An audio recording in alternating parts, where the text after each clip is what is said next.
Hi, everybody. Thank you so much for being here today at the Freelance versus Literary, the Hows and Whys of Writing and Publishing Nonfiction. I'm Hannah Grieco. I'm the moderator today, and I'm here with Hannah Bay, D.W. McKinney, and Megan Pillow. And we are so excited to talk with you today. Brief introduction. I am an editor and writer in the DC area. I teach at American University in Catapult. I'm an editor at Allen Square Publishing. Some of my freelance essays can be found in the Washington Post. I got to look at my list here because I don't even remember. Al Jazeera, Huffington Post, and The Independent, amongst others. Some of my literary nonfiction can be read in Brevity, Pithead Chapel, Longleaf Review, Lost Balloon, and others as well. So I'd like to have my panelists introduce themselves one at a time, and then we will get started. How about we start with Hannah Bay? Sure. Thank you so much, Hannah Grieco. It's such a pleasure to be here. I am Hannah Bay, and I am a journalist and creative nonfiction writer. And I've been a journalist for much longer, and some of my work has been in the Washington Post, the San Francisco Chronicle, CNN, and other outlets. And then some of my more literary creative nonfiction work has been in outlets like Catapult and Pigeon Pages and Plowshare's blog. And I'm so excited to talk about this world with these really wonderful co-panelists. Thank you. DW, how about you? Thanks, Hannah. Welcome, everybody. I'm D.W. McKinney. I am primarily a creative nonfiction writer and essayist, and also an editor. So I'm an editor for Shenandoah, which is a literary magazine out of Washington and Lee University in Virginia. I am also an editor at large for Raising Mothers, which is an online magazine for BIPOC parents. And some of my work, my freelance writing, can be found in Los Angeles Review of Books and Hello Giggles. And I also have essays in Narratively, Mom Egg Review, and Hippocampus Magazine, among others. Thank you so much. Meg. Hi, everyone. I'm Meg Pillow, and I am a writer. I'm also project manager for Roxane Gay, and part of my responsibilities in that job are also to be co-editor of her newsletter, The Audacity.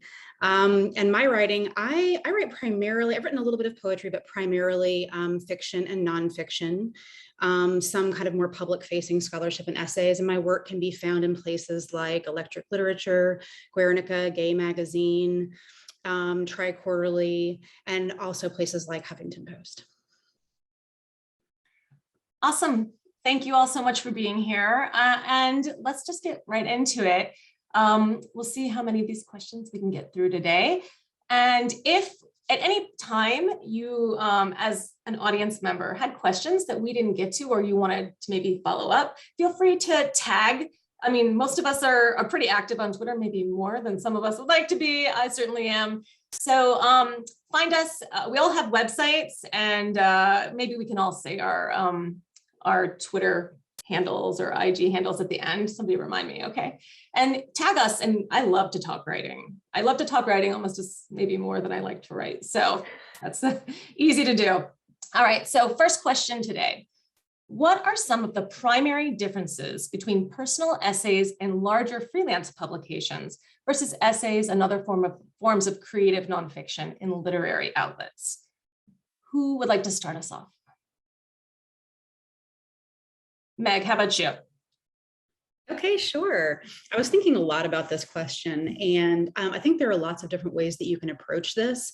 I was kind of winding myself in circles, but what I boiled it down to for me, and again, this is kind of more of a personal decision and kind of the way that I assess this relationship or this distinction.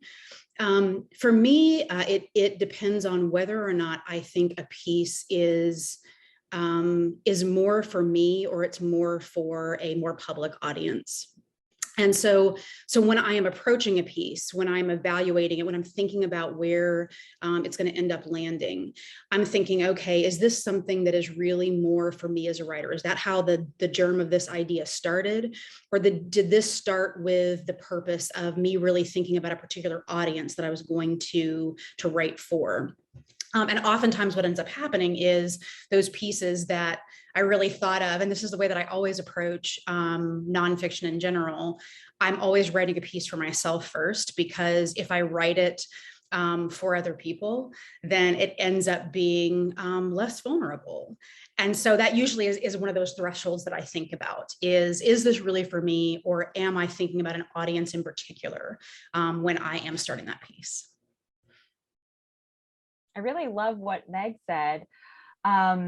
I guess for me, when I am thinking about the difference between more literary writing and then more like freelance general interest writing, I pay a lot of attention to form. Because I came from the journalism world, I was very familiar with that form. But in terms of my own creative nonfiction, I find it really tough to fit within that form when I'm writing from the heart, or doing some kind of opinion writing.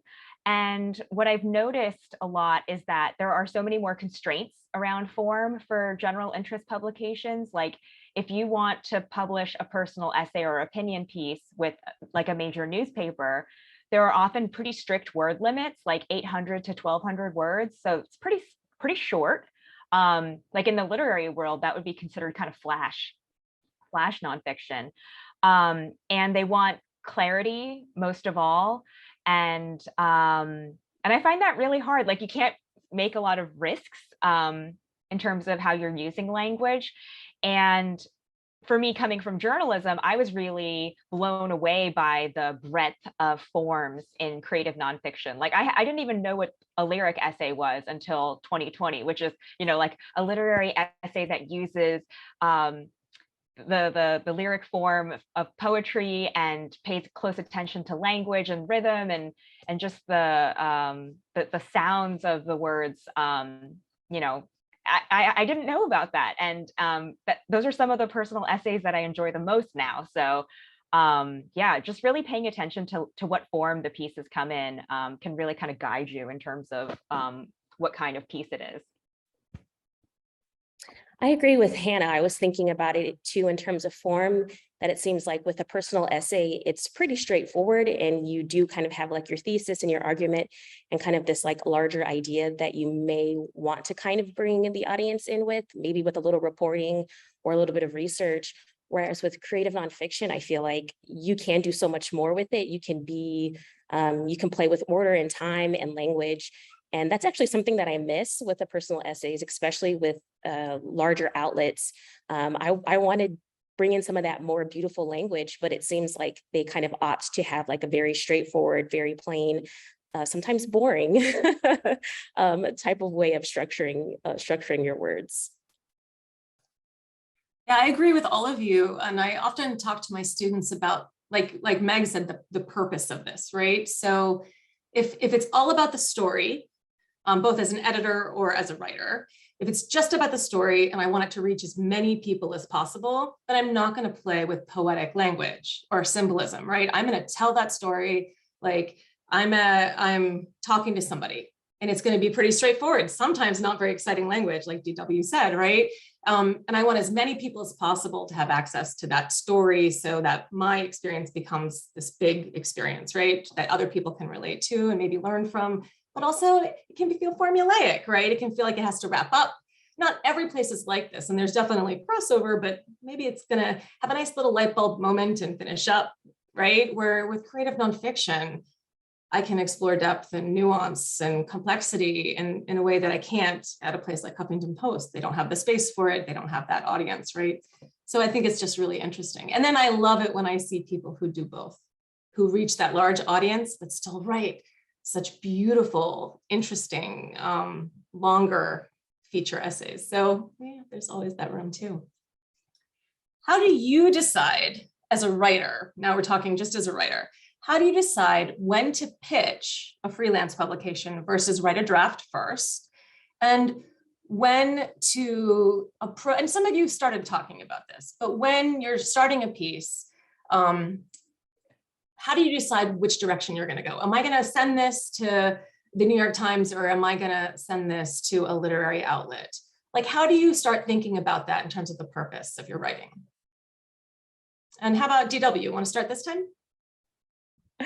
That's actually pretty tricky for me because I think it depends on a case by case basis. Because I will say, more recently when there was when we had, was the shooting at Robb Elementary, I had a very visceral reaction to that, and I wanted to write something, and then I immediately put it away and decided that I have a lot of things that I want to say about it, that I think I needed to wait and develop over time, so that wasn't going to be a timely piece. But then recently there was something else that happened very close to me that I realized, like, okay, I think that a lot of parents in a similar situation need to hear about this. And so I decided to pitch that to Romper. I think it just largely depends. Sometimes the timeliness overtakes, I think, the urge. And so for me, I put it out there. And other times I think that it's an important topic, but that it can wait, and I want to marinate on it, and I actually want to pull it out and make it into a larger piece.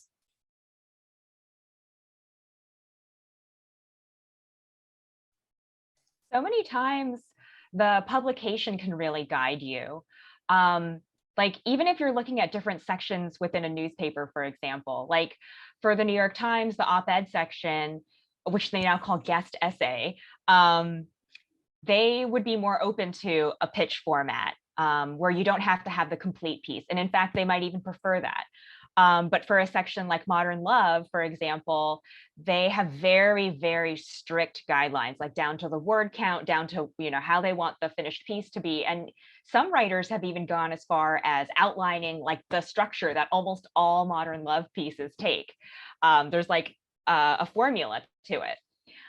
So it really, really depends. I would say for literary outlets, like I used to be an editor at large for Pigeon Pages, and DW is at Shenandoah, and Meg is at The Audacity. I think often in those cases, they want to see a finished piece, and then you might work back and forth with an editor to shape it even more, or to really get it to its best shape possible.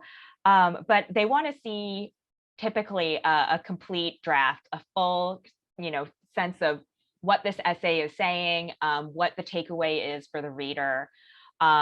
Whereas if you're pitching to, a publication that has a much quicker turnaround, like I would say a good way of kind of getting a sense of this is looking at how often an outlet publishes. So if you're looking at like HuffPost, Hello Giggles, it's like generally they're putting out new content every day, so their editorial timeline is much faster. So in those cases, I would say a pitch would be very much appropriate. Whereas for like a literary journal online like Pigeon Pages, they publish once a week.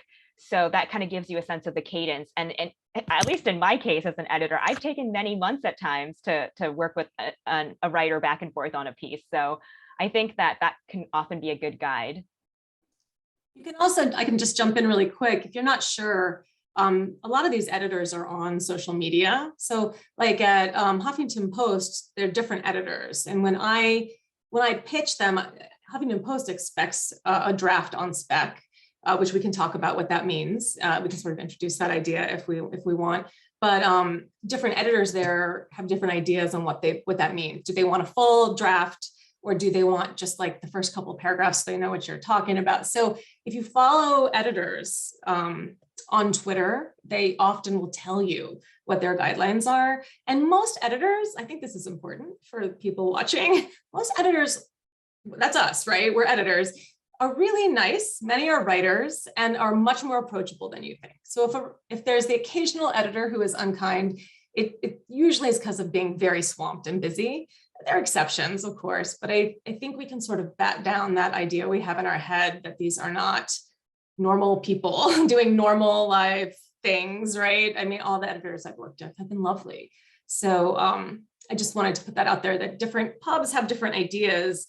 But what I really want to know is how you decide, like if you have a piece on something that happened recently, how do you make that decision in yourself about which direction when you go? Because I'm going to write a very different piece about eating disorder for Huffington Post than I do for Longleaf Review, right? So I would love to hear that. Would you like me to jump in? Sure. Well, first of all, I wanted to just say a thumbs up to what everyone has said. I also want to just add that I think very much that decision about which way you go is not just publication dependent, it is also editor dependent, and what kinds of relationships you have with those editors. Because just like you said, some editors, people use the term pitch very loosely. And they also they have different ideas of what a draft might look like. So cultivating those relationships, looking at their guidelines, asking them some questions. Generally, they have lists of something, a pinned tweet or a tweet thread somewhere, in their Twitter archives that they can look at and pull and send you information. But doing a little bit of that research is very helpful.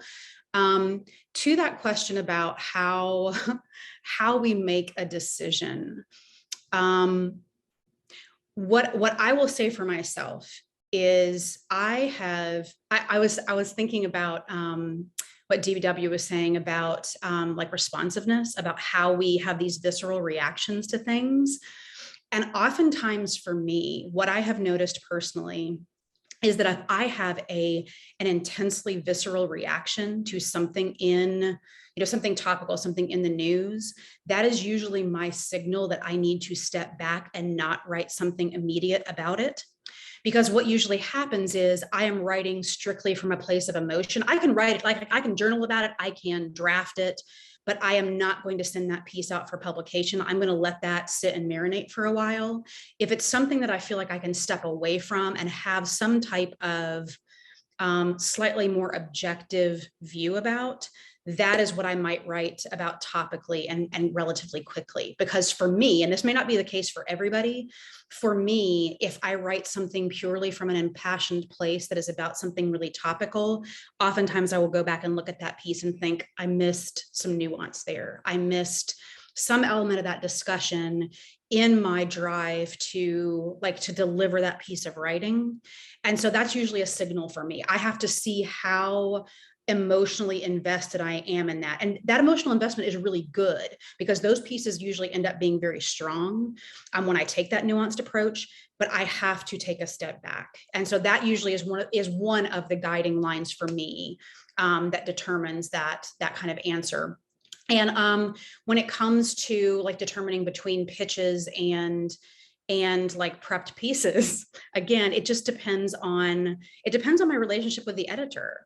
And I will say, I also have a bad habit historically of pitching something, and then the shape of the piece changes as I gather information. And so I have to be aware of that too. That's why in some ways it serves me better if I'm going to pitch something to already have a working draft of it, even if I'm sending an editor a pitch to begin with, because I want to make sure that I am honoring my ideas and where that draft takes me, and that I can kind of take a little bit of time to make sure that I'm capturing exactly what I need to before I actually pitch somebody.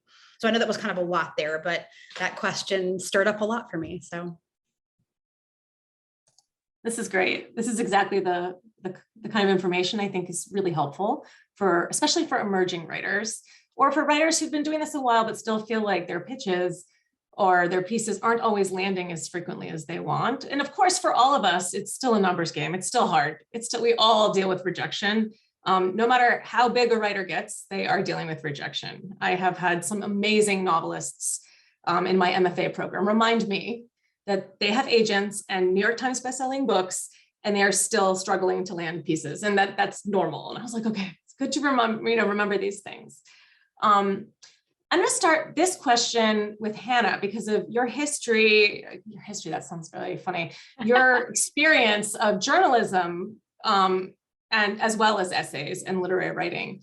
I would love for all of us, but starting with Hannah, to talk about just a really fast rundown of how you approach a pitch. Because we can't teach a workshop on pitching today. I do think everyone is interested in this. Especially literary writers who've only ever submitted full drafts, right? And the idea of a pitch is just what? So Hannah, how do you start? Give us just a quick rundown of what would be in a pitch email to an editor. Yeah, well, I would say that there are different types of pitches. Like for a straight journalistic pitch, you can keep it really short and just focus on what is the story, not just the topic, but what is the takeaway of the story, or what is the argument of a story, and why this publication is a good fit for this story, and then why you are a good fit as the writer. And this can be as short as, a paragraph or two.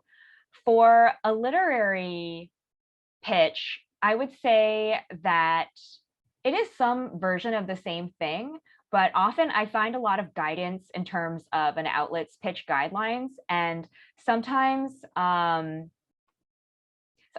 feel like I have to pay a lot of attention to that, of like what a particular publication is looking for. And for me, I think having been a reader of literary publications matters a lot, because then you can see like what's the difference between like Catapult or Pleiades. They're very, very different in terms of the kind of work that they're looking for, and their turnaround, and their editorial process.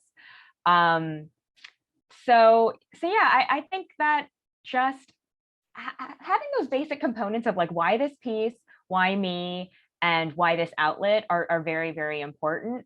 But yeah, just thinking about the nuances of each publication and their idiosyncrasies is always really good. And showing that you're familiar with the pieces that they've already published is really great. Like, I would say that often when I was on like the receiving end in Submittable, at Pigeon Pages, people saying like, "Oh, I really liked this piece that Pigeon Pages really recently published." That really meant a lot to me as somebody who was like looking at all these cover letters. So I would say, yeah, having a deep familiarity with the outlet and what they publish matters a lot. What do you think, DW? Yeah, I agree with Hannah. I was just thinking that I think the first thing people should start with is, and what I start with, is the submissions guidelines. And sorry about the lighting. I'm in a room with a skylight and it's cloudy, so the light keeps changing and getting really bright. So yeah, paying attention to the submissions guidelines first and the pitch guidelines, because that will give you a lot of information on what you need and help you to remove some of that information that you don't need. But for me, typically when I'm doing freelance pitching, I try to keep it as simple as possible, maybe a paragraph, and it's just an introduction of my name aligned with the hook of maybe the title or the topics in an interesting way. And then I'm following with a paragraph that kind of breaks it down succinctly, but also still keeps it interesting. And it's basically like a summary of the piece, the start, the middle, the ending.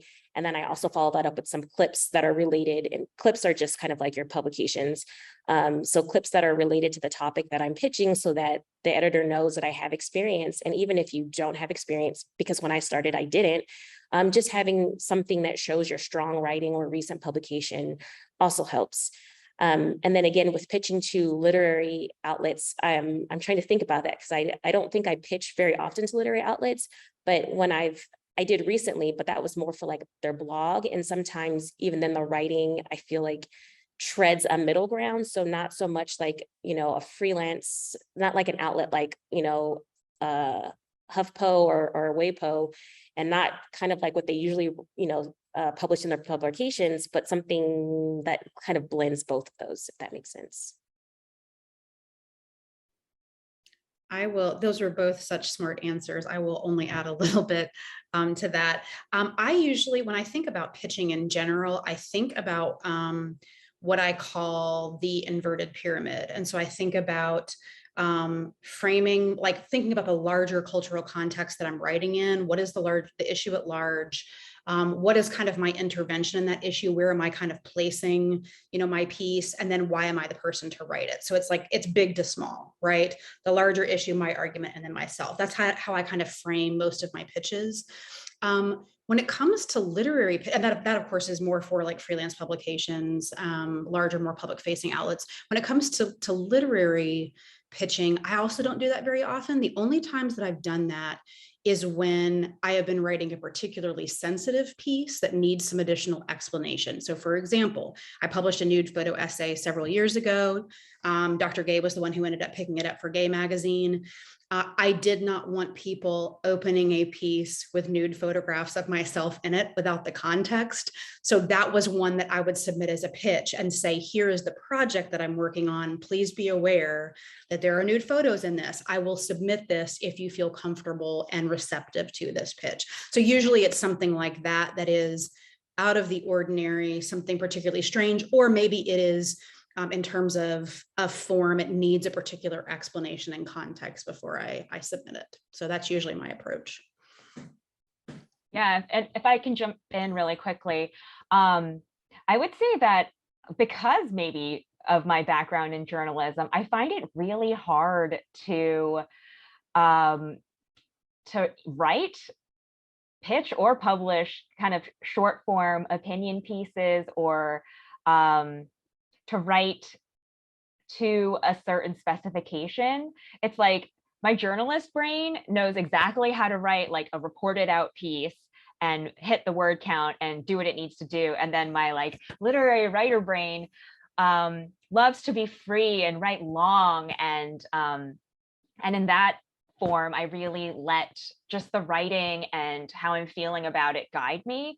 But hitting that middle ground is so tough. Like I really struggle in terms of writing like an opinion piece. Maybe that's something that I'll work on in the future, but I've just kind of decided that until my writing guides me to that form, I'm just gonna put that aside and just let myself do what I want to do. I think that's how we should do it. I think that's like a great approach to writing. Honestly, when I went full-time freelance for a very short while, I felt stifled creatively, and I hated writing. And it's why I stopped full-time freelancing. I pulled back a lot because I didn't get to do exactly what you're saying, Hannah. So I get it, and I still believe in it. I do. I think no matter what you're writing, I think you have to keep at least a part of your life able to do that, or you lose what you love about this, because this is art as well. It might not be art when it's an essay that's like I'm putting out quickly, at the Independent, but it is still my story, and it's, you know what I mean? So I get it completely. And I wanted to actually jump back to what all of you were saying in different ways. I think one thing that is really important, I see this all the time with clients and students, whether you're a literary writer or a freelance writer, whether it's a novel and you're pitching an agent, or an essay that you're thinking of sending to Modern Love. It's all about how prepared you are in terms of your research. I don't think writers always realize that.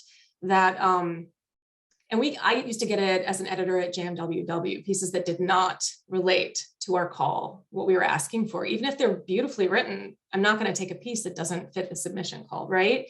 And it's the same at any freelance or literary gig, and it's the same for agents. It's the same for publishing houses and small presses. It's all the same.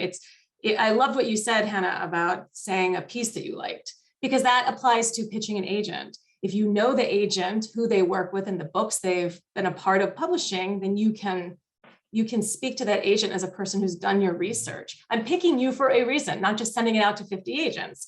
I'm sending this essay to you, this publication, because you're the right place for me to tell this story. And that research matters no matter what it is you're writing. So I think I'm sorry about the dog. The dog agrees, barking profusely here. But I just think that's such an important thing. I always want writers to know, we agree. So yeah, I think that I just wanted to push that in there. Then let's head back to what you were all just talking about. And I'm gonna mute myself while you talk and put the dog outside. How do you pick the publication? You have a piece you want to write. Either it's timely or not. Maybe it's literary, whatever it is. How do you make that decision? Who am I going to send this pitch or this piece to? Meg, why don't you start, and I will get rid of the dog. All right, honestly, that's a very hard one for me. Usually it's hard for me to make like a broad stroke decision about that. Honestly, it usually depends. Like, it's very issue specific. It's very related to editors that I might have relationships with. And so oftentimes I do an assessment when I'm thinking about a piece that I'm going to write. And I think very long and hard, okay, what is this about? What kind of audience am I looking for? Who do I think might be the best outlet for this? And then I usually put together like just a rundown of possible places and I start reaching out. But it is very issue specific, because what I noticed, especially when I was starting out as a writer, is when I just like sent out dozens of emails randomly for a pitch, like I wasn't getting responses. And so doing that work on the front end and saying, okay, where is, who has published a lot about this recently and may not be looking for it, or who is just starting to work on this particular topic and my voice might be a good fit. The other thing that I think about a lot these days is, as a white woman, do I need to be the voice on this? Is this a piece that I need to be commenting on? Or is it something that I need to encourage somebody else that I know who might be writing about this? That actually has become part of my pitching process. I have to sit and really say, is my voice the necessary voice right here? Or is this something that I know somebody else that I know might be writing about and thinking about because we've been talking about it? And so I'm trying to encourage other people too. That's become part of my praxis as a writer and editor, is making that decision and thinking about whether my voice is necessary.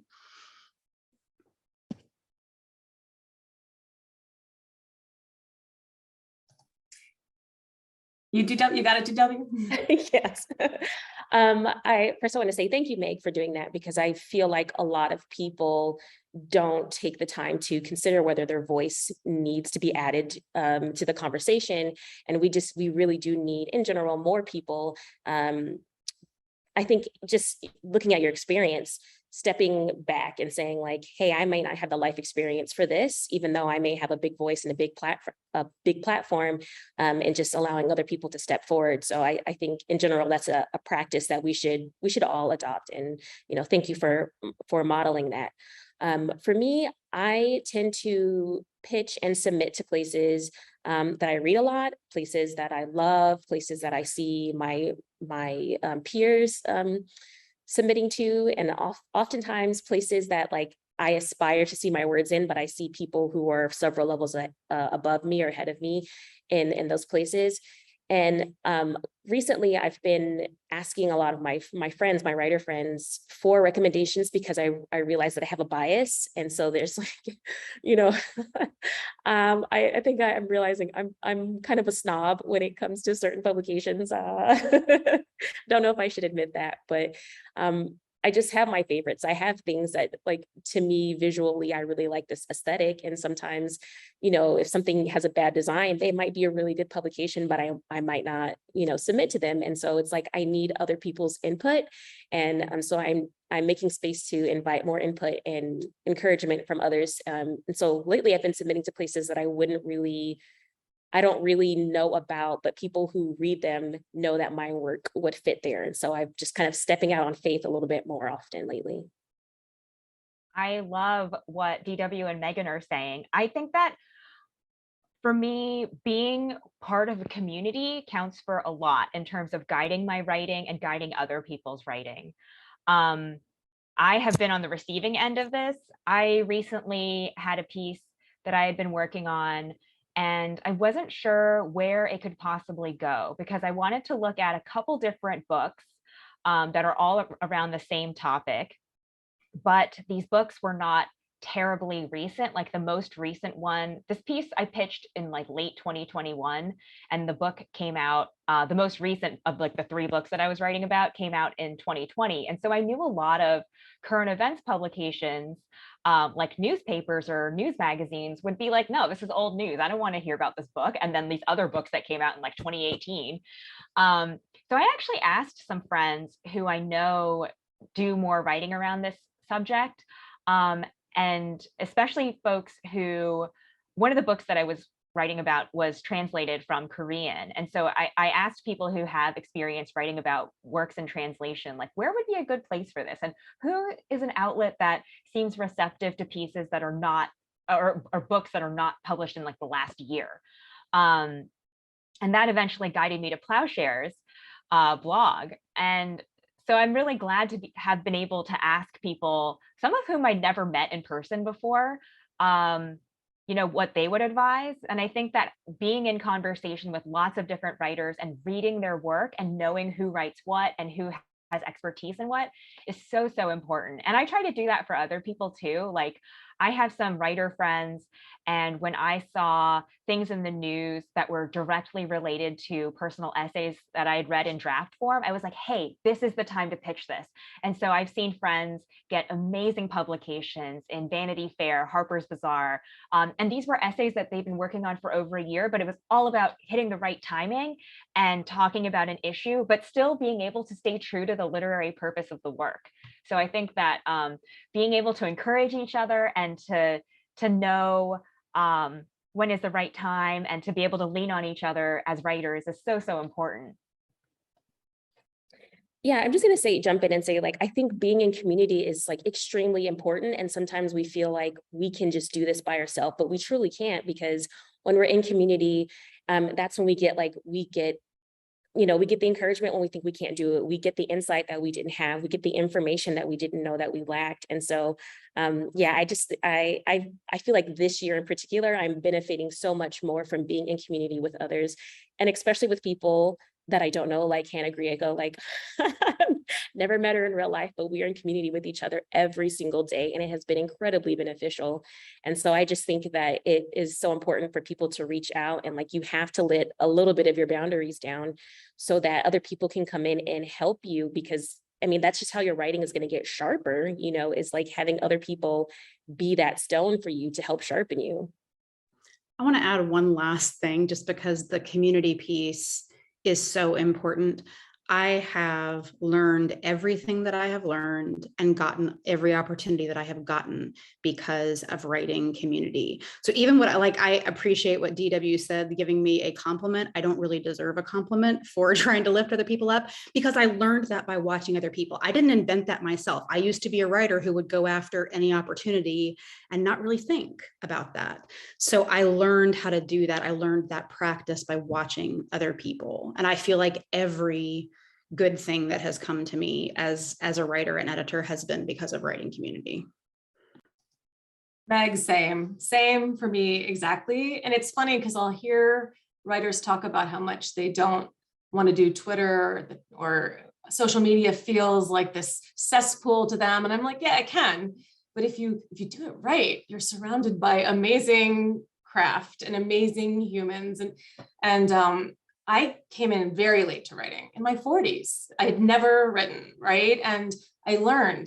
I talked to people online completely. I felt so isolated where I lived in my family situation. I knew no writers, right? And so for me, the online community before the pandemic was already my lifeline. I was already learning so much just from reading other people's work, asking them questions, talking to them about their experiences. That community saved me outside of writing, the writing community. And then it has helped me become the writer I am, continuing to grow and learn and all of that.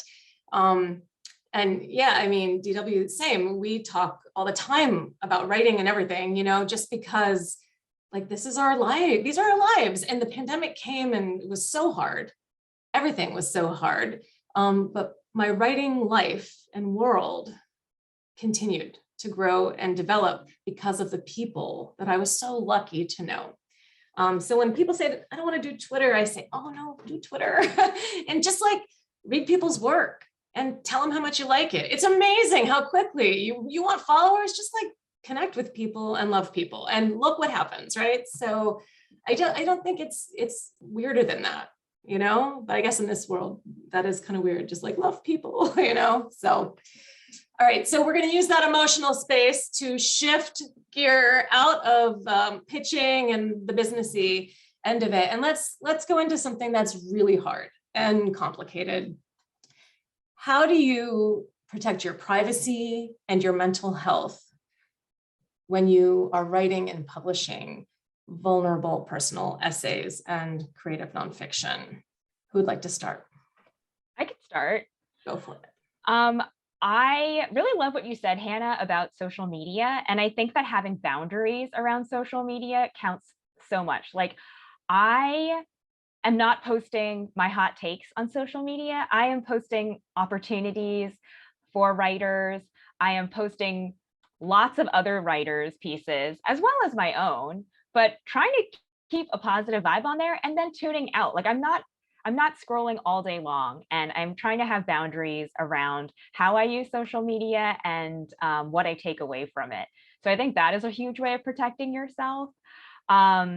And I took a class online with R.O. Kwon, the fantastic novelist, around personal essays. And she had such fantastic advice on how to protect yourself. I actually signed up for a service called Delete Me. And that takes a lot of your publicly available data off of like those yellow pages type websites, because I don't really need people looking up where I live. So I've been really, intensely guarding my private data. Like I don't really like to tag my location in terms of where I am. And I think a lot of this comes down to physical protection. But yeah, knowing kind of your personal boundaries and really sticking to them and protecting yourself and your loved ones, I think is the priority for sure for me. I think this is such a hugely complex and layered question. And I'll say, I think Hannah Bay, maybe it was last year sometime, I think it was you or someone you retweeted, talked about Delete Me, and I immediately signed up. And so I recommend the service. It's a bit pricey, but it is so very helpful because you get to see all of the different sites that aggregate your information, and you don't realize how much of your information is out there. I think that is incredibly important for writers, especially writers who are doing freelance and you're submitting work to big publications like Washington Post or New York Times, because you will get a response from people. You can write the most benign thing, and then it will generate some kind of nasty response. And I'm speaking as someone who has experience with that and having to filter my email out. So I definitely recommend that. For me, myself, I go by DW McKinney, but that's not my real name. And I think for me, I had to create a boundary and a separation between myself and other people.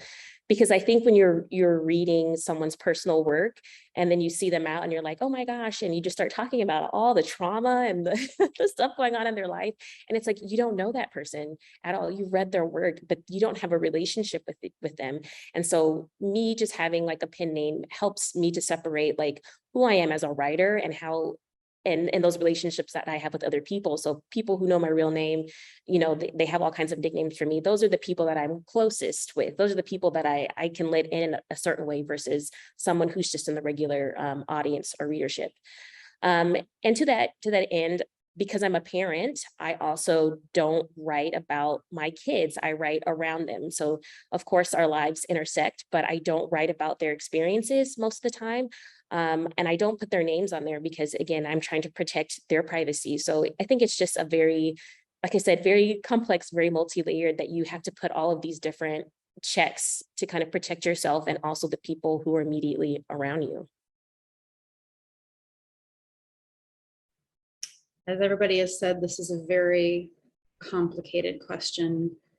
I have changed my approach a lot to privacy, especially over the past few years. I used to be very open about everything. Not everything. I take that back. I used to be very open about certain categories online and talked about them very, very readily. I do that less and less now for several reasons. I've had some bad experiences with people online that have made me step back from that. But what I'm doing instead is, rather than letting that curb my desire to share and be vulnerable as a writer, I have channeled much more of that into my work and less into my social media presence. And I still have things that I comment on and try to be very vocal about. But one of the things I try to remind people of all the time is, when you are like, you may get something very, very vulnerable from me in a piece of writing. That is one sliver of my life. That is one tiny window that I am giving you insight into. And there are dozens, hundreds, thousands of other ones that I'm not giving you. And I think reminding people of that is really important, because people do assume a familiarity with you because of your writing that is oftentimes based in an idea that they have built that is simply not true.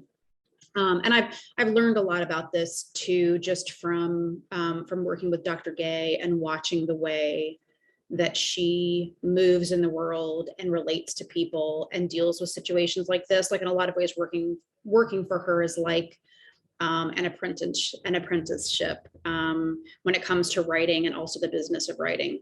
And just watching the way that she deals with that. And she does something very similar, which is she will share slivers of her life, but there are many, many things that she is careful about sharing because she wants to keep up those boundaries.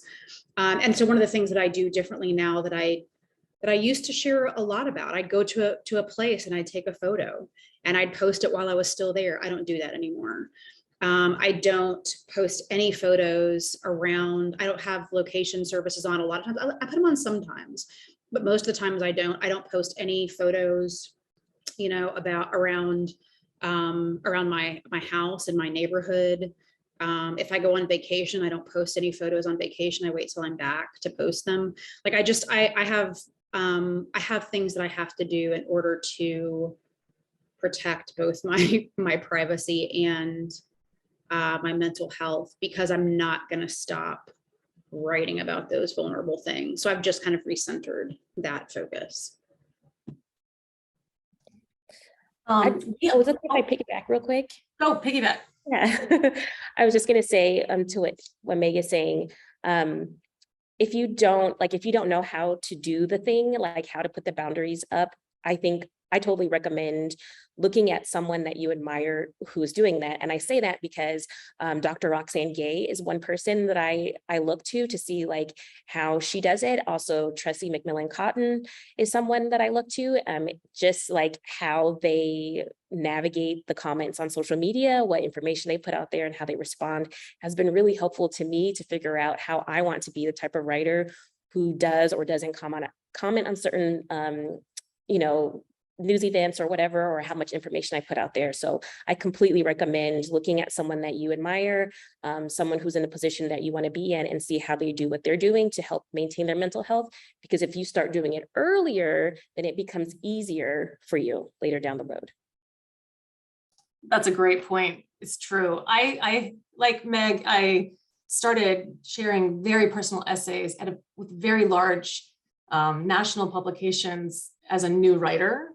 And for anyone who's done that, who's had their first essay be in the Washington Post and then their next essay in the Huffington Post, like about deeply personal things in your life, you are not prepared for the email and social media response. And I had horrible, nightmarish responses about my children. So that was just a terrifying situation and demoralizing. Like, I lost a lot of faith in humanity, and I didn't have a community yet, right? I didn't have that support structure. And so I do think all of us as essayists evolve and change in what we write about and how we approach it and how we use social media and that information we share. And we only have 10 minutes left, but I have two questions I really want to get to, and one of them relates to this. So just wanted to put that time frame, because we could have like a 10-hour panel on this. I know it's like there's so much good information you all have. But speaking about what we write about, this is hard to do in a very short time, but how do you decide, because this question always has to come up when we talk about essays, how do you decide how you approach writing about other people as they intersect with your life in a personal essay, particularly if you're writing about children or somebody who relies on you, or a person you love very much? How do you approach that? And we'll do that just a 5-minute thing, and then we'll do one more question before wrapping up. I'll just say really quickly, I mean, I said it before that when I write and I write about the parts of my life that intersect with my children, I try not to put their names out there. I just try to protect them as much as possible and let them continue to keep their own agency, right? Especially because I'm a mom, it's my job to protect them. I want to stand in the line of fire for them, or rather just not even put them in the line of fire. And then with my family, I just try to remove as much detail as possible, because I don't think that is necessary. It's just like, yeah, I just try to center myself in a way that, I've lost the word that I was going to say, but yeah, I try to protect their information as much as possible. Yes, I feel like the people that I do write about, I work hard to protect their identities and their privacy because they have not chosen to be in public. And I also try to spend some time processing before writing about anyone. So I don't often write about things that have happened in the very recent present. I mostly write about things that have happened in decades past and that I've had extensive therapy about and time to understand and offer empathy to the people that I'm writing about. And I see them as characters. I know that I can't possibly capture their whole human selves in my creative nonfiction. And so I think about, trying to show them with nuance and also trying to write from a sense of protection. And that doesn't mean that I let people off the hook either, but I don't know, it's really important to me to show that like the humans in my life are not heroes or villains. It's way more complicated than that. So that's how I think about it in terms of my own writing. I'll try to be brief about that. I could talk about this forever. I've changed my thinking about some of this over time. I think that oftentimes when it comes to people who have hurt us, like we tend to give them less grace than people who have been there for us. And it's very hard sometimes to try to maintain that grace and to give them as much honest representation on the page as possible. One of the things that I think about when I look back at my writing is my writing and the process that I've gone through to get to where I am and where I'm going to continue to go. Like it's kind of a mess. Like there are pieces that I look back on and I think I wouldn't write that now. But what I hope is that when people look at my body of work, that they will see that I was not perfect. They will see that I wrote about things one way and then returned and revisited, because I'm going to be doing that a lot. And my new approach now, especially with the essay collection that I'm working on, where I will be revisiting some of the essays that I have written in the past and reworking them and thinking about them differently, is I need to be as hard on myself or harder than I am on anybody that I write about. I have to turn that critical eye to myself more. I need to be the one that I'm examining and critiquing more than anybody else and what they've done to me. So that is more of my approach now. And it means I'm going to have to do some reassessing in the way that I've written about some people in the past. And I think that's okay. I think it's okay to have that work out there and to look at it again and to show that writers evolve and change over time and think about things differently as they grow.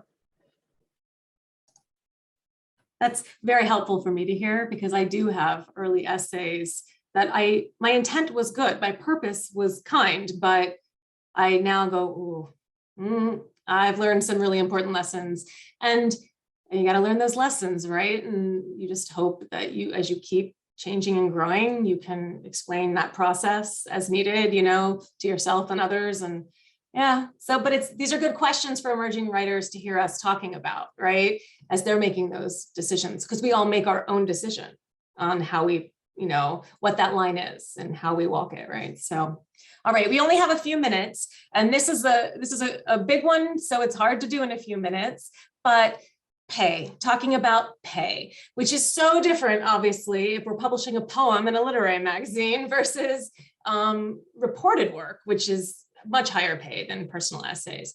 What's your approach? How do you decide if you want pay for your piece? How do you decide if it's okay to not get paid? What other than pay, what would be worth it to write something in terms of your goals for it? And what are we thinking about in terms of freelance? What are you expecting for personal essays in the freelance world? Hannah, why don't we start with you? Sure. I mean, I will say first that some of the work that I'm proudest of, I got paid the very least. And so a lot of places that pay for personal essays don't pay, the pay doesn't reflect the work and the care that goes into it. And I will say one of the few places that really does pay generously is the Audacity. And so I want to say credit, I want to offer credit where it's due. But for me, one of the essays that I'm most proud of was published in Pigeon Pages. And at the time, they didn't have the budget to pay writers. Now they do, but it's still just a modest honorarium. But for me, this was a series of essays that was curated by Michelle Philgate, who was a writer that I had recently taken a class with. So I had paid to work with her. And so she came back to me later and said, hey, I want to work with you on this essay. So it was like a chance to continue working with a writer that I really admired for a journal that I was really like in love with. And I felt like the editorial care and attention that I got from not only Michelle, but also the editors at Pigeon Pages, Ashley Lopez and Allison Wood, made the experience so worth it for me. It was an investment that they put into me. And so even though I didn't get paid for it, I received dividends, way beyond, the money alone.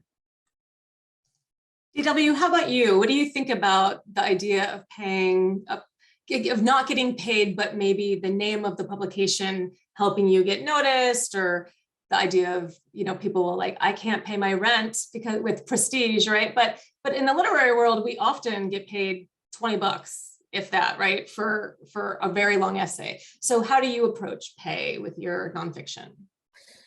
Yeah, I'm at the place now where I would very much like to get paid because I have done so many years of writing without getting paid.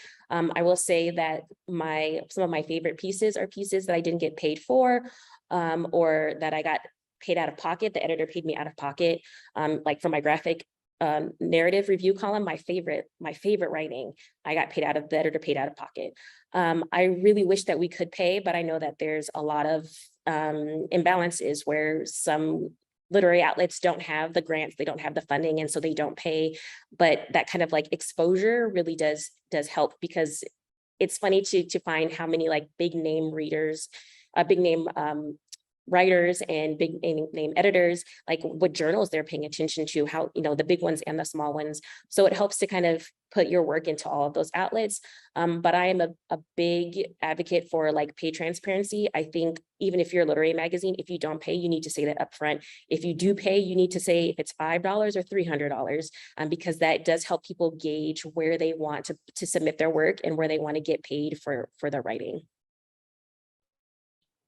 I think both of those answers are wonderful. I concur completely. I don't have a lot to add there. The only thing that I do want to add is just about my boss. The credit that Hannah gave is all Dr. Gay. She is so dedicated to paying emerging writers and writers in general what they're worth. And I really admire that. And I hope that will be a model moving forward for especially bigger outlets who can afford it. That's the thing honestly, with big outlets, I think most of the time it is what their priorities are. It is whether they want to pay, not whether they have the funding, and people like Dr. Gay show that. So hopefully she can be a model for more. Absolutely. And little tiny lit mags are not what we're talking about here. Where all of us have volunteered for little tiny lit mags that are just putting art out there because of love. It's not fair to blame other people who are struggling financially and just trying to give their art to the world, right? But we're talking about big places that have advertising, that have grants, that have funding, who aren't paying as well as they should. Absolutely.